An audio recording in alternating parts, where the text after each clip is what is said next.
Alerta en C5N, la preocupación por lo que está ocurriendo con la poca disponibilidad de camas de terapia intensiva. Esta es la situación de lo que está sucediendo con un aumento, con un crecimiento de más de un 30% en una semana y se acerca al 70% en algunos casos, porque después la realidad marca que cuando alguien necesita una cama hay un llamado desesperado como el que ayer te mostrábamos en el día de hoy. La ciudad de Buenos Aires, con el crecimiento de las camas de ocupación de terapia intensiva, con un crecimiento de ese porcentaje que es altísimo. En los últimos días se utilizaron 73 unidades y quedan libres menos de 150. Ahora, prestemos atención porque la ciudad está al borde del colapso y por otro lado, es una realidad que algunos niegan o miran para otro lugar. Y les digo más, son porcentajes que recién Rosalía hace un rato decía, bueno, hay que explicar esos porcentajes. La realidad se ve en la calle, la realidad se ve en los reclamos de los familiares que no encuentran una cama para sus padres, para sus madres, que están desesperados cerca del teléfono para ver si suena y lo pueden atender. Y uno lo dice con cierta tranquilidad, pero detrás de esa tranquilidad, de mi voz, con esa tranquilidad, se esconden muchas familias que están realmente muy desesperadas, porque no hay camas, porque lo escuchamos y lo repetimos acá permanentemente de los trabajadores de la salud. Arman videos para pedirle a la gente que se concientice de lo que se está viviendo, que se cuiden y que realmente hay que bajar los contagios de alguna manera, que hay que bajar la curva de contagios. Que por un lado hay alguna estadística que puede parecer algo alentadora porque se mantuvo, pero se mantiene en un techo muy alto. Y ese techo muy alto lo que implica, lo que provoca y lo que genera es que esas camas cada vez estén menos disponibles. Ayer hablábamos con una mujer que pedía una cama para su papá, estando en un estado de desesperación total. El padre está grave. Y no tiene cama de terapia intensiva. La llaman de un lado, la llaman del otro, pidió, reclamó, lo hizo públicamente y no tiene porque no hay camas. Esa es la realidad. Basta con ver lo que está pasando en el Hospital Fernández, que su director en su momento había sido una persona que se había pronunciado en contra de las medidas. Hoy tuvo que directamente cerrar las puertas para cualquier otra atención y directamente hacerse cargo de lo que estaba ocurriendo en su hospital, porque se convirtió en un hospital COVID. Vamos a tomar contacto con David Cardoso Leanes, que es presidente de la Sociedad Argentina de Enfermería y es docente de la UBA. Presidente, ¿qué tal? ¿Cómo le va? Lo saluda Luciana Rubinska. ¿Cuál es la realidad? ¿Qué es lo que se vive hoy en los hospitales y sanatorios? Hola Luciana, buenas tardes. La realidad es más que alarmante. Estaba escuchándote. Yo trabajo tanto en el ámbito público como privado. Por ejemplo, el Hospital de Clínicas, aparte de tener, de que tuvimos que agregar salas de terapia intensiva, no tenemos medicación para sedar al paciente que está con un respirador. No tenemos insumo de protección personal y no tenemos personal ya para seguir soportando esta ola invasiva que fue abrupta. En 10 días se llenó. ¿Cómo que no hay insumos? ¿Y cómo se suple eso? No, mira, la verdad que lo suplimos. Bueno, yo trabajo en el sindicato del Hospital de Clínicas y tratamos de conseguir donaciones porque no tenemos. Hay dos medicamentos fundamentales que es para mantener dormido a un paciente que está ventilado, que es el Propofol y el Midazolam. No tenemos barbijos, no tenemos camisolines, no se suple, obviamente se trabaja. No tenemos al personal de salud totalmente vacunados y estamos hablando de Capital Federal. No hablemos de todo lo que es la región nacional, ¿no? Pero cuando vos decís, a ver, si no hay insumos y no se puede utilizar esa droga, se necesita para mantener dormida una persona que está intubada. Perdón si hay algún concepto médico que no es claro. ¿Cómo hacen?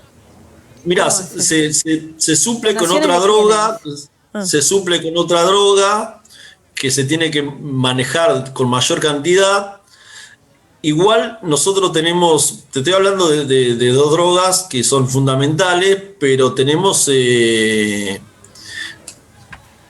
como te dije, yo trabajo en el ámbito público como privado, tenemos realidades diferentes. A ver. Por ejemplo, el hospital de clínicas no tenemos ni personal, ya no tenemos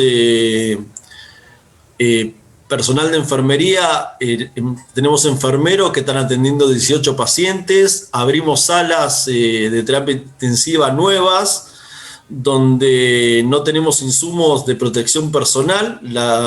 Como te dije, estamos pidiendo donaciones, tenemos una reunión con la ministra Bisotti para ver si podemos, puede llegar algo de presupuesto para el hospital. Obviamente, de esto hacemos responsable a las autoridades, ¿no? Nosotros como trabajadores ya estamos, es más que evidente de decir que estamos agotados. También trabajo en el ámbito privado, donde tenemos ahí sí se nota más la ocupación de terapia intensiva. Tenemos casi un 90% del total de las camas ocupadas, con una diferencia de la ola anterior, que tenemos un rango etario que va entre los 30 y 50 años sin enfermedades prevalentes, que en la ola anterior teníamos un rango etario mucho más, con mucha más edad, y las terapias intensivas se fueron llenando paulatinamente. En esta oportunidad, con esta nueva cepa aparentemente más agresiva, en 10 días se llenaron las camas de terapia intensiva, con lo cual nosotros como Sociedad Argentina de Enfermería y como representante del gremio de sanidad y de la UBA, no entendemos la posición del jefe de gobierno de mantener la presencialidad en las clases, porque eso hace que se movilicen más de 100.000 personas, entre alumnos, docentes, no docentes, padres y madres, que ahí en el transporte público entendemos que es el foco de contagio. David, yo te escucho asustada, no sorprendida porque sé cuál es la realidad, pero nosotros hablamos con médicos, con enfermeros de la ciudad, del resto de lo que ocurre en localidades en la provincia de Buenos Aires, y la situación es muy similar. El sistema de salud está al borde del colapso. ¿Cuál es tu mirada acerca de, tu mirada, me imagino que preocupante y negativa, de lo que puede pasar si no se toman otras medidas o si esa curva que estamos viendo tan elevada no baja? ¿En cuánto tiempo no va a haber camas en el sector público y en el sector privado? ¿O ya no hay, más allá de lo que vos mencionabas de la diferencia pequeña entre un sector y el otro? Mira, por ejemplo, nosotros en el Instituto Alexander Fleming, que es exclusivamente oncológico, ya no tenemos cama. Y eso que solamente atendemos pacientes oncológicos. Después, por ejemplo, yo recorriendo diferentes instituciones y hospitales, Tigre está derivando pacientes a Recife, Escobar tiene el 100% de las camas ocupadas, está derivando pacientes a municipios que ya tienen el 85%.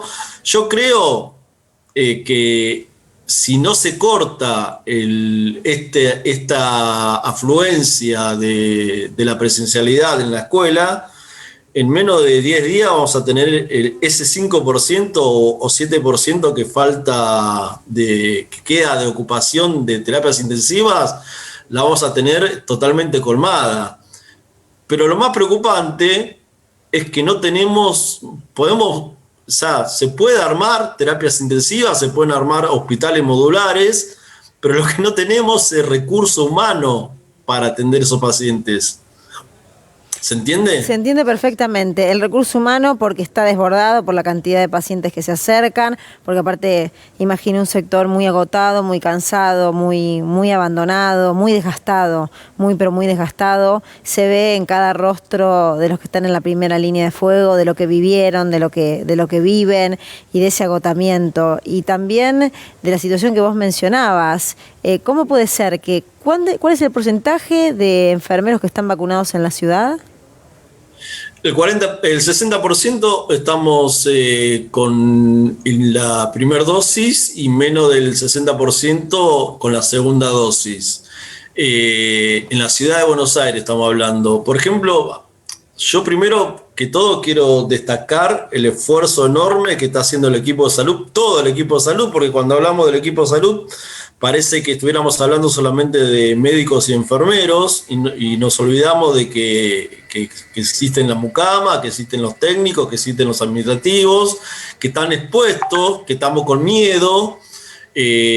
Hace menos de 2 días murió justamente en el hospital Julio Méndez una enfermera esperando una cama de terapia intensiva 48 horas. El hospital de la Municipalidad de Buenos Aires, ¿no? Ayer contábamos la historia de la enfermera de Gilda Zurita. Tal cual. Dramática. Tal cual. Y bueno, los hospitales de la ciudad de Buenos Aires están con mucho menos insumo.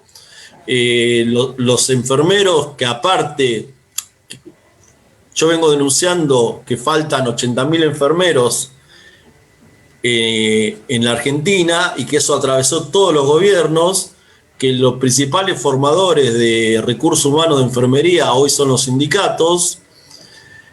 De esos 80.000 enfermeros que faltan, el 80% tiene pluriempleo, o sea, 8 de cada 10 de nosotros tenemos doble empleo. Si nos contagiamos, faltamos a 2 lugares y se ve mucho más afectada la falta de recursos humanos, ¿no? David, quiero volver a un tema que vos mencionabas, de la incomprensión que sentimos mucho por parte del gobierno de la ciudad de no acatar la decisión presidencial de la no presencialidad por 15 días y que eso en los hospitales y sanatorios lo consideren imprescindible porque está a las claras con la evidencia que hay, que eso aumenta la circulación y que con eso aumenta el virus. ¿Vos creés que es una actitud negacionista, que es no querer ver la realidad, que es una estrategia política para un sector potente, pero para un sector minoritario? ¿Cuál es tu lectura? Mirá, yo creo que a diferencia del año pasado, donde no era un año electoral, se mostró mucho más consenso. Creo que al jefe de gobierno la única clase que le importa es la clase que lo vota a él, la clase media y la clase alta. No le importa, no manda a él a su hija a la escuela.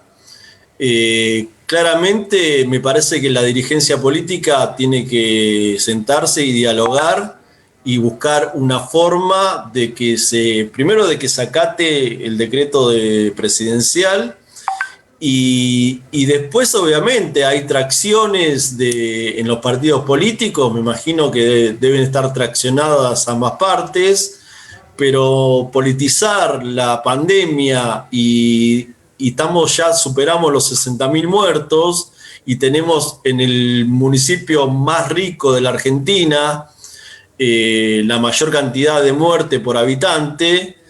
Me parece que es una negación y también obviamente es una estrategia política, ¿no? De separarse de una decisión federal. David, quiero retomar, quería saber cuál era tu mirada, cuál era tu observación acerca de la realidad. Quiero retomar a un dato que vos dabas en un momento, que es que el porcentaje de infectados y por ende el porcentaje de personas que van a las camas de terapia intensiva en promedio de edad se redujo, ¿no? Antes era de 60 a 70, más o menos, ahora creo que dijiste 40 y 50 el promedio de edad. Eso, en ese menor promedio de edad, ¿permanecen menos tiempo también en las terapias intensivas o no tiene nada que ver? No, al contrario porque al ser gente más joven, sin enfermedades prevalentes y gente que antes estuvo sana, tiene mucha más resistencia y tiene mucho más días de ocupación de terapia intensiva en los sanatorios y en los hospitales. Mira, no es coincidencia, Luciana, de que en febrero teníamos una estadística de que había menores de 0 a 18 años, teníamos 80 contagiados de COVID, y en la primera quincena de marzo pasamos a 450, 500 contagiados. Hoy el Garrahan está con 39 pacientes internados, 3 niños en terapia intensiva. Algo que el año pasado no pasó. Nosotros creíamos que los menores eran vectores, y hoy esta cepa claramente que mutó está afectando, y no estamos tomando conciencia, o al menos el jefe de gobierno no está tomando conciencia. Y si es una estrategia política, me parece terrible que se ponga una mirada política sobre la vida de la sociedad, ¿no? Y sobre la vida de las personas. David, vos mencionabas el agotamiento, el cansancio, la falta de personal médico. ¿Qué sienten? ¿Se sienten abandonados? ¿Se sienten menospreciados? ¿Qué siente hoy el personal médico ante estas situaciones políticas que se viven y estas decisiones que atentan contra el sistema de salud? Mira, bueno, última vez. Voy a hacer alusión a un comentario que me pareció equivocado del presidente. Yo creo que fue hasta mal interpretado, pero no tenemos... nos sentimos primero menospreciados, nos sentimos utilizados, no tuvimos ninguna compensación, pero... ni económica, ni ningún reconocimiento absolutamente de nada. Y no tenemos un horizonte siquiera decir para dónde vamos a ir. La verdad que vivimos el día a día, contando las camas de terapia intensiva y viendo cómo cubrimos tanto al personal médico como al personal de enfermería. Hoy el hospital de clínicas tenemos un montón de médicos que son eminencia, pero está sostenido y trabajado por los residentes, ¿no? Estamos buscando enfermeros con contratos para cubrir las vacantes, y no encontramos enfermeros, ya no tenemos más recursos humanos. Vos imaginate, Luciana, que el año pasado, al no haber prácticas hospitalarias, no hubo egreso de enfermeros, o sea, no hubo recambio, no tenemos recambio de personal. David, pensaba en ese agotamiento. ¿Cómo hacen? Algunos trabajan más horas seguidas, quedan espacios vacíos, se ayudan entre ustedes, se escuchan entre ustedes. ¿Cuál es la vivencia que se comparte entre los enfermeros, que es tu profesión? La verdad, mucha solidaridad, muchas horas adentro de los sanatorios y hospitales, haciendo horas extras, no por la plata, sino porque no tenemos personal. Yo veo, por ejemplo, en la dirección del Hospital de Clínicas al jefe de enfermería de Alexander Fleming,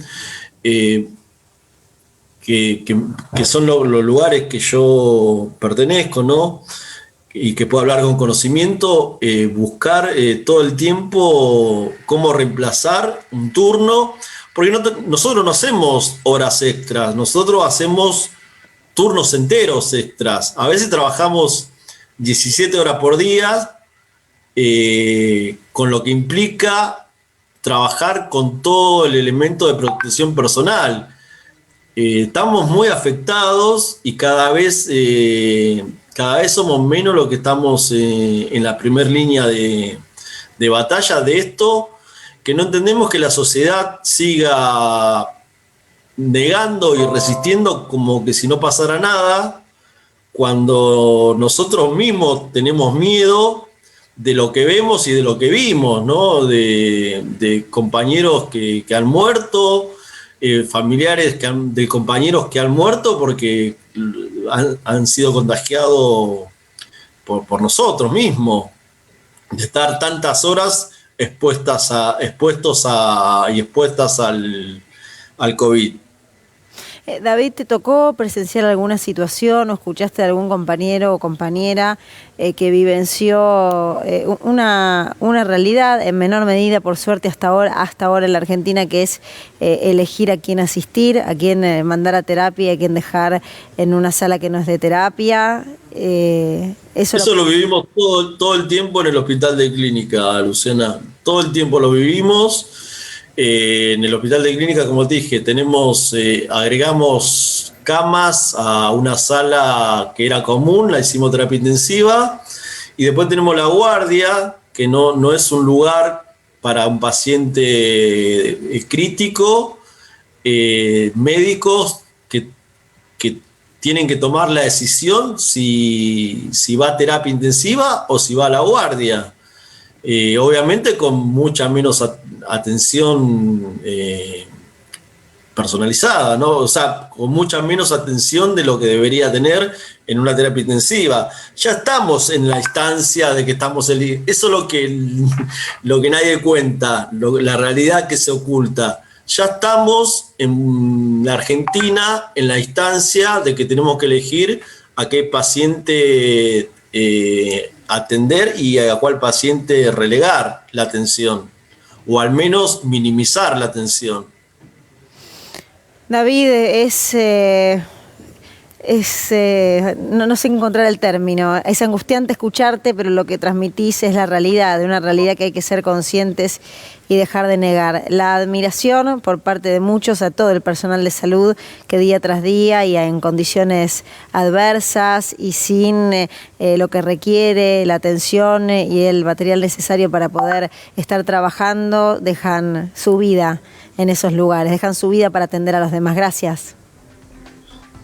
Por nada.